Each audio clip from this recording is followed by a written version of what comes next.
Sherry with Our Praising Paws, and as you guys are well aware, we try to do right by our pets every single day. And we do that by providing them with whole foods and treats on a daily basis. So stick around because today we are going to be making pheasant treats. So in making these pheasant treats for our dogs, we're only going to be using a very few ingredients. One, of course, is going to be cooked pheasant. We're going to be using the broth, which I cooked the pheasant in. I still kept all of that. I didn't want to waste anything. We're going to be also using some organic blueberries as well as some organic cold pressed coconut oil. So let's go over and I'll show you guys how to assemble these awesome pheasant treats. So we're gonna go ahead and start assembling these pheasant treats. Some of the ingredients that we have on hand that we're gonna be using today is some ground pheasant. And I cooked this and ground it all up, as you can see. This little part over here, that's the dark meat, this is actually a leftover duck breast that my husband and I had left over the other night from dinner. So we'll be also adding that in there. We have some organic cold pressed coconut oil that we'll be adding into the treats, as well as some organic blueberries. And then over here, we have the actual water that I cooked the pheasant in. I boiled the pheasant. And that water still has some awesome vitamins and nutrients still in that. So I didn't want to waste any part of the pheasant. I wanted to keep all the little good bits. We're actually going to be using that in the treat as well today. And I actually have an entire other jar of that liquid that we're gonna be saving for another treat that we will make on another day. All right, so we're gonna go ahead and get to assembling these treats. I went ahead and took that coconut oil and I just snooked it in the microwave just so I could get liquid. Because it is cold pressed, it was more of a solid. So what we're gonna do, I'm just gonna slide this over here to the side really quickly. I'm gonna get my molds ready. And I'm gonna put the coconut oil in first. And the reason why I'm doing that is because if it sits here too long, this will start getting solid again. So I'm gonna go ahead and start pouring that in. I might have to actually get more coconut oil, but I'm gonna start pouring that into the molds. Now, we've talked about coconut oil before, and this is actually, coconut oil is really good for your pets. It is a rich source of energy for them. It also has antiviral properties, as well as it helps the immune system and the digestive system. So this is a great source of fat for your pets, but it's not an entire source of fat. There's other fats that your pet needs that are essential, like omega-3 fatty acids and omega-6 fatty acids. As you can see, I need to get some more coconut oil because I was not able to fill any of those up. Okay, so I have the last bit of the coconut oil liquefied, so we're gonna go ahead and pour that remaining amount into the mold here. I'll make this stretch just a little bit further to get it all the way through the rest of the mold. The next thing what we're gonna do is we're gonna add some of that awesome pheasant meat. Now, I did want to mention something about the pheasant. We actually, I was going through our freezer. My husband is a hunter, and I was going through our freezer the other day to kind of get an idea of all the meats we had in there, and I came across these pheasants. Well, these pheasants were from a hunt he did in like 2016 or something like that. And I was like, oh my goodness. And there was quite a bit of frostbite on them. And you know, that's just not really something my husband and I care to have meat that has had too much frostbite, but I didn't want to get rid of them because my husband put all the effort into hunting them. So I was like, well, here we'll just boil the pheasants so I can get them off the bone, and then we will just feed it to the dogs. It's a great source of protein for them, and they're wild pheasants, so you know that they weren't treated with any hormones or anything like that. Pheasant is actually really, really low in fat. So that's why I am adding a little bit of that coconut oil in there to still give my pets some fat into their diet. So as you can see, I have tons of pheasant. And you know, this is gonna go a long way for these treats, so I'll have to just continue to make more and more of these until this is gone, or I could also vacuum seal it and save it for another treat on another occasion. But as I was saying, pheasant is really, really low in fat, which is great. But I do want to make a note that if you are cooking any kind of meat, you need to ensure that you are getting all the meat off the bones. You do not want to ever give your pet cooked bones because they become more brittle and they can shard and do some serious damage to your pet's esophagus and the lining of their stomach, all of those kinds of things. So you need to be very, very cautious. Take out all of the bones. Now, another thing, because I felt through every single piece of meat and I made sure that there were no bones in there. Another thing is if you are not a hunter or someone in your family's not a hunter and you're getting this from a hunter and you're not aware of how they killed the animal, any kind of bird, most of the time they use shotgun and it has pellets that will expand, and there'll be like several pellets that will go out.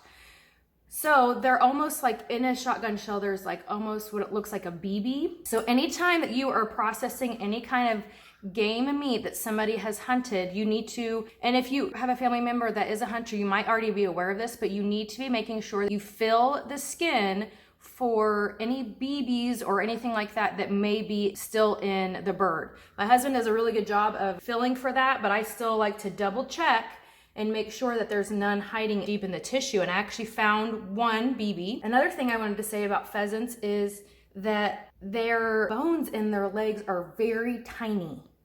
So we found a BB and the bone in the legs, we'll show you an image of that, what they look like, are very, very tiny. So you want to make sure that when you're taking the meat off the legs, you are ensuring that there's no bones in there because they're so tiny, sometimes it's hard to even feel that. So now that we have the little molds here full of the pheasant meat, I'm gonna go ahead and put some of these organic blueberries into the trays as well. Blueberries are fantastic. They are antioxidants. They have great source of fiber, vitamin C, vitamin B6, folate, and potassium. These are a great little treat if you want to do training treats for your pet. This is a great way to have a little training treat that's a whole food, and it's a great little additive to be adding into their treats as well, or into their diet if it's a well-balanced diet. So I'm gonna go ahead and start filling some blueberries into each one of these little trays. And then we're gonna top it off with the broth I had left over from cooking the pheasant in. The reason why I didn't like mix it as a whole, I did the fat first, is because obviously water and oil do not mix. So I thought that would be a great way to hold everything together, would be putting the fat on the bottom, and then we'll put the liquid on top. I know that my pets will love these. The whole cooking process today, Layla would come up around the stove area and she'd be sniffing because she could smell it cooking, and she's excited. Really enjoyed it. All right, so now I'm gonna take my liquid. As you can see, there's still fats in there, and there's some like little bits that are floating around. That's perfectly okay. It doesn't need to be perfect at all. You just want to make sure that there's no bones or anything like that lingering around in the liquid. So we'll hope if I don't make a mess here. I think I'm actually going to pour this into my measuring cup because it'll make it much easier to pour into the molds, so I won't make a mess. Just gonna fill these up to the top with the pheasant broth. And then what we'll do after these are full, we'll just place them on a cookie sheet and we'll place them in the freezer to let them continue to harden up. And then we'll repeat the process multiple times until we are either done with the pheasant or we have a great abundance of these treats. Now these larger size ones here, that's something I'll probably add into their meal. These smaller sizes here, and I actually have another small mold. These would be like great treat sizes. If they did something really awesome and you want to praise them for that, this would be a great way to give them a whole food, healthy treat. And another reason why, you guys, that I'm adding this broth in here is because, you know, pets really need a high moisture diet. 70% is ideal. And if you're feeding your pet dry food, which is very common, and I still am doing that, I'm transitioning into like whole food feeding for my pets. The moisture content in dry food, majority of the time, is 30% or less. Most of the time is going to be less than that.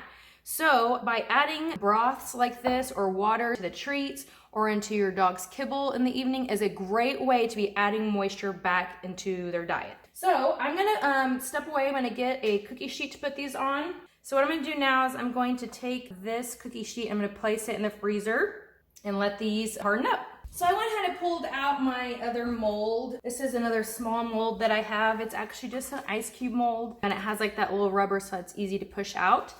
But we're gonna go ahead and fill this up with some more of that pheasant. I was going to continue with the coconut oil, but I think just for the sake of not using an entire jar of my coconut oil, we will just use the broth of blueberries and the pheasant. So you can do it either way, it doesn't matter. Some of those treats I wanted to give the babies some fat in there. So I was going to go ahead and put that liquid in, but then I realized I probably should do the pheasant and the blueberries first. I'll just kind of dump it on here and then we can kind of smooth it out with our hand like this.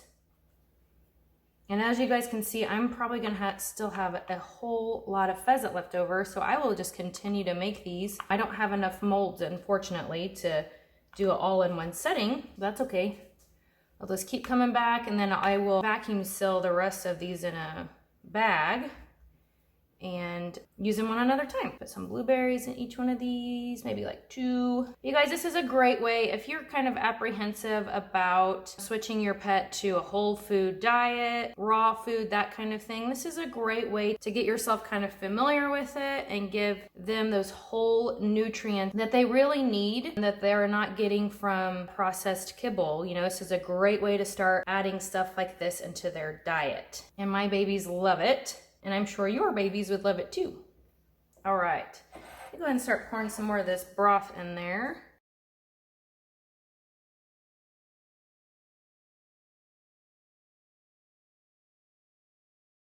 Layla is standing over here to my side, like watching me like a hawk. She always knows when I'm making some treat for her. And when I say her name, her tail starts wagging.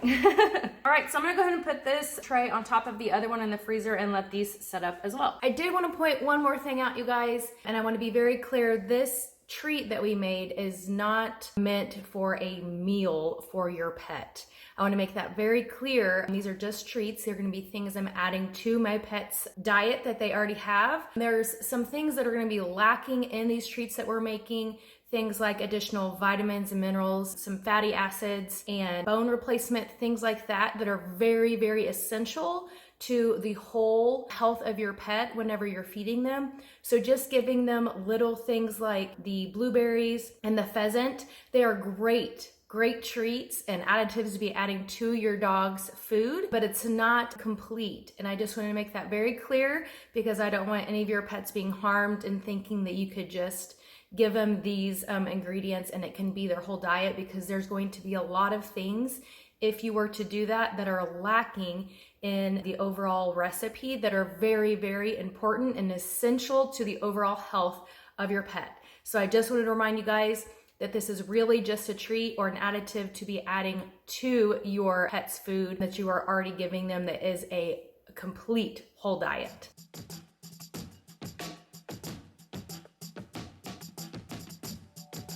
I really hope that you guys really enjoyed learning how to make these pheasant treats for your pets. If you guys have any questions, feel free to leave them down below in the comments, and make sure that you also head over and follow us on Facebook and Instagram so you will never miss any of the awesome treats and tricks that we share with you guys on a weekly basis.